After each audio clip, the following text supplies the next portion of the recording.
Good evening दोस्तों, मेरे YouTube channel AD online study में आप सभी का स्वागत है। आज हम लोग पढ़ेंगे डेविस महोदय का अपवर्तन चक्र की संकल्पना। ये हमेशा एग्जाम में नेट या जेआरएफ में एक क्वेश्चन इससे आते हैं। हमेशा ये पूछा जाता है कि अपवर्तन चक्र संकल्पना से संबंधित एक क्वेश्चन पूछे जाते हैं। आज हम लोग देख लेते हैं। तो सबसे पहले देखते हैं कि जो चक्रीय क्रम है भूविज्ञान के क्षेत्र में या भू आकृति विज्ञान के क्षेत्र में सबसे पहले जो चक्रीय पद्धति की संकल्पना दी थी, जो चक्रीय क्रम का सबसे पहले जो चक्रीय क्रम की संकल्पना दी है वो 1785 में जेम्स हटन द्वारा दिया गया है। भूविज्ञान या भू आकृति विज्ञान में जो सबसे पहले चक्रीय पद्धति की संकल्पना या चक्री से संबंधित जो सिद्धांत दिए थे या शब्दों का उल्लेख किया था वो जेम्स हटन द्वारा किया गया था 1785 में, चक्रीय शब्द का। उसके बाद इनकी एक संकल्पना थी जो पृथ्वी के इतिहास की चक्रीय पद्धति की संकल्पना, जो जेम्स हटन महोदय की एक संकल्पना है, हटन महोदय की कि पृथ्वी के इतिहास की चक्रीय प्रकृति की संकल्पना। इन्होंने अपनी एक संकल्पना दी है। अब हम लोग देख लेते हैं कि डेविस महोदय की अपवर्तन चक्र संकल्पना। इन्होंने जो संकल्पना दी थी 1889 में दिया हुआ था। जो डेविस महोदय थे इनकी जो अपवर्तन चक्र की संकल्पना जो दी गई थी 1889 में दी गई थी, जो यूएसए के अमेरिका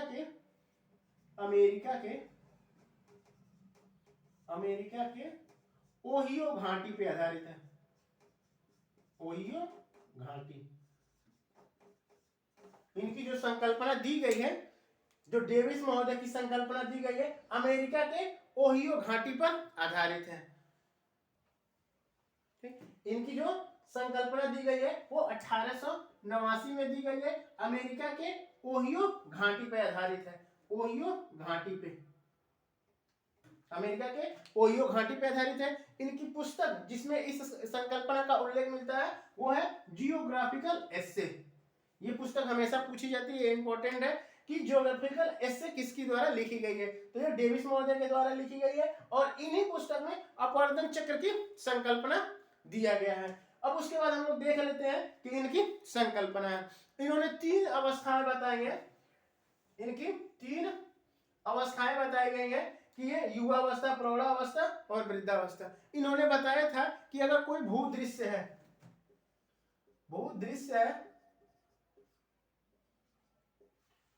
तो 3 चीजों पे निर्भर करेंगे उसके अपवर्तन हम पिछले वीडियो में पढ़ाए थे। अपवर्तन क्या होता है कि कोई अगर पहाड़ी है या पहाड़ है, एक इसका कटना फटना या हवा के द्वारा या पवन के द्वारा, जल के द्वारा एक स्थान से दूसरे स्थानों पर जाना, चट्टानों का एक स्थान से दूसरे स्थानों पर जाना क्या है, अपवर्तन कहलाता है। तो इन्होंने बताया था कि वही चक्रीय क्रम, कैसे वो चक्रीय क्रम में चलता है, कैसे एक पहाड़ों का क्या कट छट के पर्वतों का कटान हो करके, अपवर्तन हो करके एक समतल मैदान में बदल जाता है। तो सबसे पहले इन्होंने बताया चली थी जो भूदृश्य है, जैसे एक यहाँ संरचना बनाए हुए हैं, अभी इसको समझाएंगे। अगर कोई भूदृश्य होता है, भूदृश्य अगर कोई है तो उसकी संरचना कैसी है, संरचना, प्रक्रम और अवस्था या समय, इसी को अवस्था।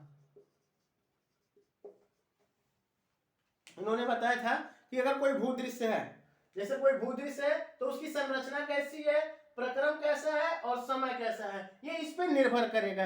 ये तीनों क्या है, प्रतिफल है, समय के प्रतिफल है।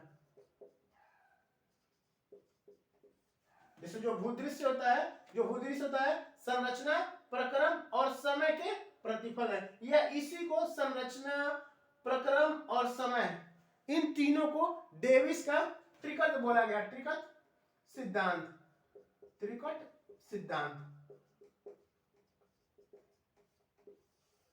डेविस महोदय का जो संरचना, प्रक्रम और समय था, ये डेविस का क्या त्रिकट सिद्धांत बोला गया है। यानी 3 चीजें हैं इसमें, संरचना है, प्रक्रम है और समय है। इन तीनों सिद्धांत चीजों को क्या किया गया है, त्रिकट बोला गया है, त्रिकट सिद्धांत। इन तीनों अवस्थाओं में संरचना मतलब कि जैसे कोई पर्वत है, ठीक है, तो उसकी संरचना कैसी है, मुलायम है, कठोर है। अगर मुलायम रहेगा तो अपवर्तन क्या होगा, तेजी से हो जाएगा, जल्दी हो जाएगा।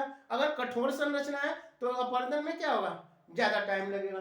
प्रक्रम जो होता है कि वही कारक होते हैं कि अपर्दन कैसे कैसे होता है, किस कारणों द्वारा। जैसे बताए थे अपर्दन हवा के द्वारा होता है, जल के द्वारा होता है, हिमानी के द्वारा होता है, भूमिगत जल के द्वारा होता है। तो जो इन्होंने माना है कि पर्वतों के अपर्दन में, तो इन्होंने जल को माना, जल को महत्व दिया कि पर्वतों का जब अपर्दन होता है तो मुख्यतः उसमें कौन सा कारण होता है, प्रक्रम होता है, तो मुख्यतः जल होते हैं। तो इसी कारण इन्होंने संरचना, प्रक्रम और समय, कितने समय बाद वो क्या होगा, पर्वत जो है एक यहाँ पे समतल मैदान में बदल जाएगा। जैसे हिमालय पर्वत है, उदाहरण में जैसे हिमालय पर्वत है, हिमालय पर्वत से बहुत सारी नदियां निकलती हैं, तो क्या करती हैं, अपने साथ मिट्टी काट छाट यानी हिमालय पर्वत को तोड़ती जाती हैं। अगर हिमालय पर्वत की ऊंचाई नहीं बढ़ती तो क्या होगा, धीरे धीरे कुछ हजार सालों में क्या होगा, ये एक समतल मैदान में बदल जाएगा। तो उसी प्रकार डेविस महोदय ने बताया था कि अगर कोई पर्वत शिखर है, जैसे यहाँ पे हम लिखे हुए हैं पर्वत शिखर, अगर कोई पर्वत शिखर है, इसमें क्या है, नदी जो सक्रिय है,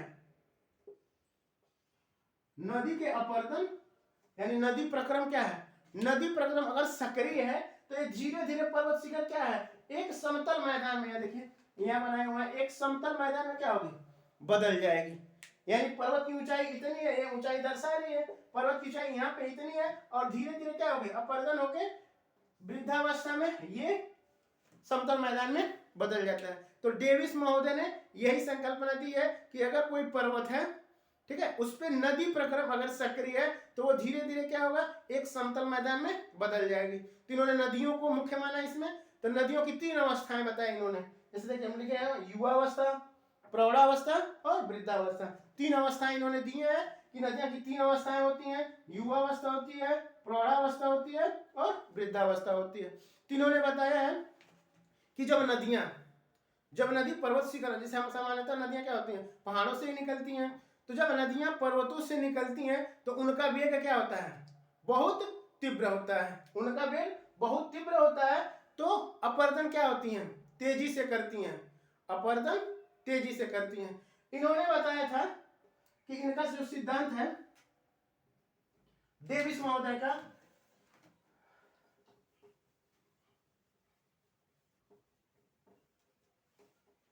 इन्होंने बताया था कि जैसे पर्वतों में उत्थान होता है, पर्वतों का अगर पर्वत, जैसे मान लीजिए हिमालय पर्वत अगर बना तो पर्वत की ऊंचाई क्या हो गई, पूरी, इन्होंने बताया पूरी ऊंचाई हो गई, उसके बाद अपर्दन के कारक सक्रिय होते हैं। इन्होंने बताया था कि पर्वत क्या होता है, पर्वत का निर्माण हो जाता है तब जाके अपर्दन के कारक सक्रिय होते हैं।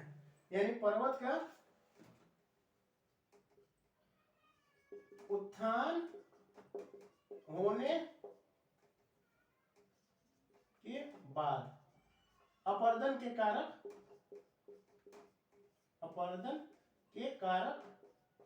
सक्रिय होते हैं, सक्रिय होते हैं। इन्होंने बताया था कि अगर कोई पर्वत है, पहले उसमें क्या होगा, उत्थान हो जाएगा, उत्थान मतलब पर्वत पहले उठ जाएगा, फिर जब उसकी जो उठने की प्रक्रिया है वो बंद हो जाएगी, तब जाके क्या होगा, अपर्दन के कारक माने वही क्या है, नदी, हवा और हिमानी, ये सब है। तो इसमें हवा को माना, जल को माना, तो इन्होंने माना है कि उत्थान हो जाने के बाद अपर्दन के कारक सक्रिय होते हैं। ठीक है, वही इनकी आलोचना भी इसी बात पे की गई है कि पेंक महोदय द्वारा इनकी आलोचना की जाती है, वो अगले वीडियो में हम लोग देखेंगे। तो इन्होंने बताया था क्या कि पर्वत के उत्थान होने के बाद अपर्दन के प्रक्रम क्या होते हैं, सक्रिय होते हैं। ठीक, अब इन्होंने बताया था कि नदियां यहाँ से सक्रिय हो जाती हैं, तो नदियां 3 अवस्थाएं, नदी की इन्होंने 3 अवस्थाएं दी हैं। जैसे मनुष्य के जीवन काल की 3 अवस्थाएं होती हैं, युवावस्था, प्रौढ़ावस्था, वृद्धावस्था, उसी प्रकार मनुष्यों से ही तुलना करके इन्होंने नदियों की 3 अवस्थाएं बताई कि युवावस्था, प्रौढ़ावस्था और वृद्धावस्था।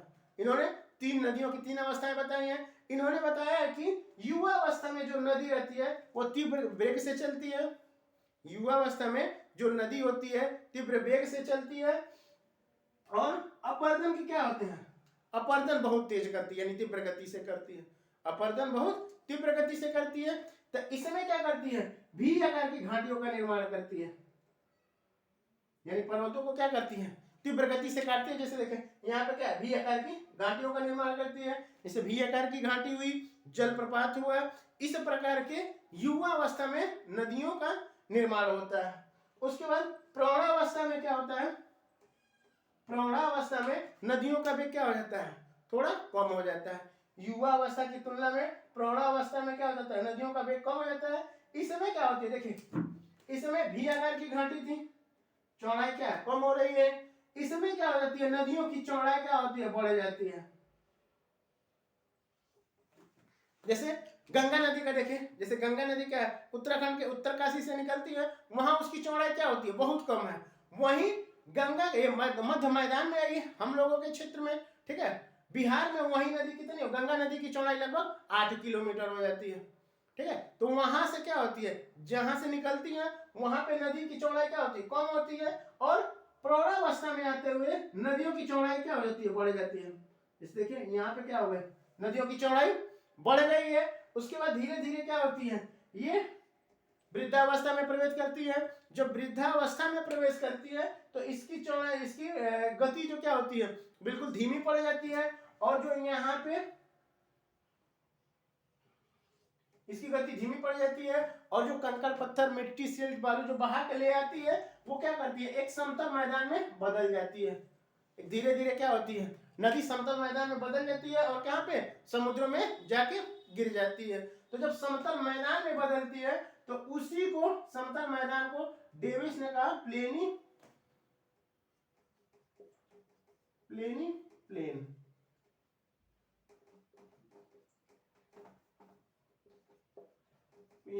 प्लेन, जो समतल मैदान का निर्माण करती है। जो नदियां क्या होती हैं, पूरा पर्वत क्या है कि कट छट के अपर्दन हो के क्या होती है, एक दिन समतल मैदान में बदल जाती है, जिसे डेविस महोदय ने क्या बोला, पेनी प्लेन। उसके बाद कुछ अगर समतल मैदान में बदलती है तो इसी समतल मैदान में क्या होता है, कुछ छोटी छोटी पहाड़ियां बची जाती हैं, ठीक है, जो कठोर रहती हैं, छोटी छोटी पहाड़ियां बच जाती हैं। तो इन छोटी छोटी पहाड़ियों को डेविस महोदय ने मोडो डनाक कहा, मोडो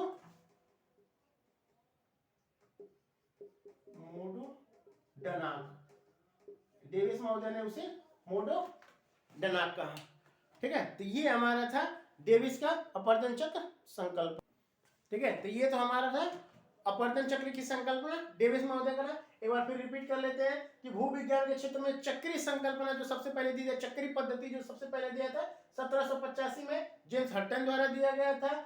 इन्होंने, इनकी एक पुस्तक थी, जेम्स हटन की एक पुस्तक थी, पृथ्वी के इतिहास की चक्री प्रकृति की संकल्पना। ये पुस्तक हमेशा पूछी जाती है कि हटन महोदय की कौन सी पुस्तक है, तो पृथ्वी के इतिहास की चक्री प्रकृति की संकल्पना। उसके बाद अपर्दन चक्र की जो संकल्पना दिया था डेविस महोदय ने दिया था। अपर्दन चक्र की संकल्पना जो था डेविस महोदय ने दिया था, ये 1889 में दिया था। इनकी जो अध्ययन था, जो अध्ययन इन्होंने किया था वो किस पे, तो अमेरिका के ओहियो घाटी पे, ओहियो नदी घाटी है, ठीक है, वहां पे उसका अध्ययन के आधार पर इन्होंने इस संकल्पना को दिया था। इनकी पुस्तक का नाम क्या था, जियोग्राफिकल एस्से। इन्होंने क्या किया है कि 3 चीजों को महत्वपूर्ण माना इसमें, कि कोई अगर भूदृश्य है, कोई भूदृश्य यानी पर्वत है या पठार है, पर्वत है, कोई अगर भूदृश्य है, तो 3 चीजें उसकी, संरचना, प्रक्रम और समय, ठीक है। 3 चीजों को माना इन्होंने, संरचना को माना, प्रक्रम को माना और समय को माना। तो इसी के कारण इसे क्या त्रिकट सिद्धांत भी बोला जाता है, डेविस का त्रिकट सिद्धांत। इन्होंने बताया था कि उसकी संरचना कैसी है, अगर कोई पर्वत शिखर है तो उसकी संरचना कैसी है, कठोर है, मुलायम है या क्या है, ठीक है। अगर मुलायम रहेगा तो उसका अपर्दन क्या होगा, तेजी से हो जाएगा। प्रक्रम मतलब होता है अपर्दन के कारक, प्रक्रम मतलब होता है अपर्दन के कारक, यानी कौन कौन कौन से कारक हैं, तो क्या है, जल द्वारा अपर्दन होता है, पवन द्वारा अपर्दन होता है, हिमानी द्वारा। तो इन सबों को महत्वपूर्ण माना। और कितने समय में, इन्होंने समय को भी निर्धारित नहीं किया कितने समय, इन्होंने बताया कि समय में क्या होता है कि कुछ समय बाद, ये हजारों सालों बाद क्या होता है, ये पूरा पर्वत जो शिखर है ये क्या है, समतल मैदान में बदल जाएगी। तो इन्होंने नदी को ही सक्रिय माना। इन्होंने बताया कि जो पर्वत शिखर है तो यहाँ से क्या होती है, नदियों की उत्पत्ति होती है। तो नदियों को मनुष्य से तुलना की, जैसे मनुष्य की जीवन अवस्थाएं 3 होती हैं, युवावस्था होती है, प्रौढ़ावस्था होती है, वृद्धावस्था। तो उसी प्रकार इन्होंने नदियों को बताया कि युवावस्था, प्रौढ़ावस्था, वृद्धावस्था। इन्होंने बताया कि जब नदियां युवावस्था में रहती हैं उनका वेग क्या होता है, बहुत तीव्र रहती हैं, और अपर्दन क्या होती है, बहुत तेज गति से करती हैं। तो युवावस्था में नदियां क्या होती हैं, जैसे देखे होंगे भैयागढ़ की घाटी, जलप्रपात, जलगर्तिका, और उसके बाद इस प्रकार की स्थलाकृतियों का निर्माण करती हैं। वहीं जो प्रवणावस्था में नदियां चली जाती हैं तो नदियों का वेग क्या हो जाता है, पहाड़ों से उतर आती हैं, मैदानी क्षेत्रों में आती हैं नदियां, तो उनका वेग क्या होता है, थोड़ा सा धीमी होती है, लेकिन उसकी क्या होती है, चौड़ाई में वृद्धि हो जाती है। चौड़ाई में वृद्धि हो जाती है तो इसमें क्या होती है, देखे होंगे, गोखुर झील का निर्माण होता है, बांधों का निर्माण होता है, प्राकृतिक तटबंधों का निर्माण होता है, तो इस प्रकार की स्थलाकृतियों का निर्माण होता है। वहीं वृद्धावस्था में क्या होता है, जब नदियां पहुंचती हैं तो एक समतल मैदान में बदल जाती है, जिसे डेविस ने क्या पेनी प्लेन कहा, और कुछ छोटी छोटी पहाड़ियां या कंकड़ पत्थर, वो पहाड़ियां निर्मित हो जाती हैं, छोटी छोटी पहाड़ियां निर्मित हो जाती हैं, उसे क्या कहते हैं, मोनोडैनाका। डेविस ने कहा मोनोडैनाका।